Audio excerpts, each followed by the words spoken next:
নমস্কার, গল্প শুরু করবার আগে জানিয়ে রাখি, আপনি যদি আমাদের চ্যানেলটিকে সাবস্ক্রাইব না করে থাকেন অবশ্যই তাড়াতাড়ি সাবস্ক্রাইব করে দিন এইরকম রহস্য রোমাঞ্চ ভূতের গল্প শোনার জন্য। ডিসক্লেইমার: মদ্যপান এবং ধূমপান স্বাস্থ্যের পক্ষে ক্ষতিকারক, এটি ক্যান্সারের কারণ। এই কাহিনীর সমস্ত চরিত্র এবং ঘটনা সম্পূর্ণ কাল্পনিক। বাস্তবে জীবিত বা মৃত কোনো ব্যক্তি অথবা কোনো ঘটনার সাথে এর মিল থাকলে তা সম্পূর্ণ অনিচ্ছাকৃত এবং কাকতালীয়। ব্যবহৃত অপ্রাকৃত এবং অলৌকিক ঘটনাক্রম পরিবেশনার উপক্রম মাত্র। কুসংস্কারে বিশ্বাস করবেন না, কুসংস্কার ছড়াবেন না।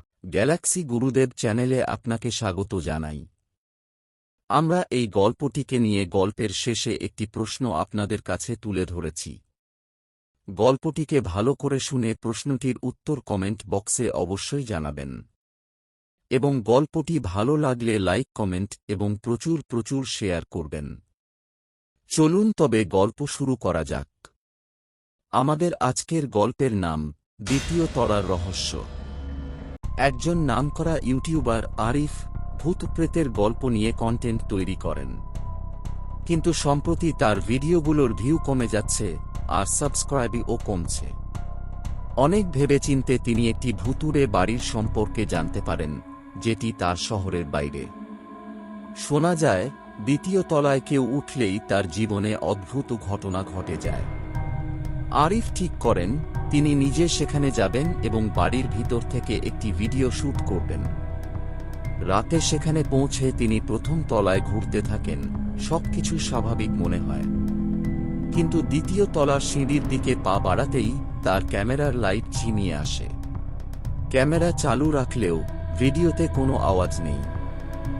সিঁড়ির উপরে উঠতেই তিনি অনুভব করেন তার চারপাশে কেউ হাঁটছে।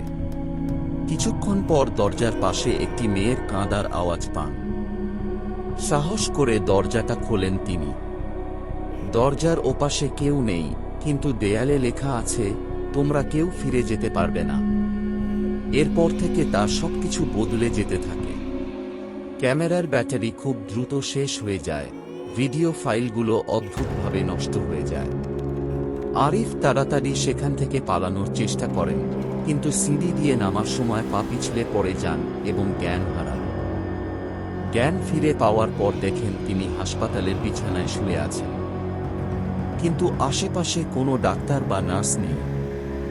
হঠাৎ তার ফোনে একটা নোটিফিকেশন আসে, কোনো এক অজানা ব্যক্তি তার ভিডিও এডিট করে ইউটিউবে আপলোড করেছে এবং সেই ভিডিও ইতিমধ্যে ভাইরালও হয়ে গেছে।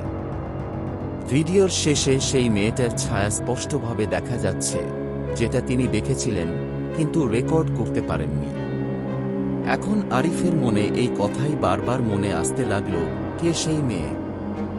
আরিফ কি আবার বাড়িটিতে ফিরে যাবে, নাকি সেই রহস্য চিরদিনের মতো অমীমাংসিত থাকবে? এখন আপনাদের জন্য আমার আজকের প্রশ্ন, আপনারা কি চান আরিফ সেই বাড়িতে ফিরে যাক? আপনাদের মতামত ও কমেন্ট অবশ্যই আমাদের সাথে শেয়ার করুন। গল্পটি এখানেই সমাপ্ত করা হলো। সুস্থ থাকবেন, ভালো থাকবেন এবং নিত্য নতুন আপডেট পাওয়ার জন্য আমাদের পাশে থাকবেন। আপনাদের কাছে এটাই আমার ছোট্ট রিকোয়েস্ট। আবার দেখা হচ্ছে পরবর্তী ভিডিওতে।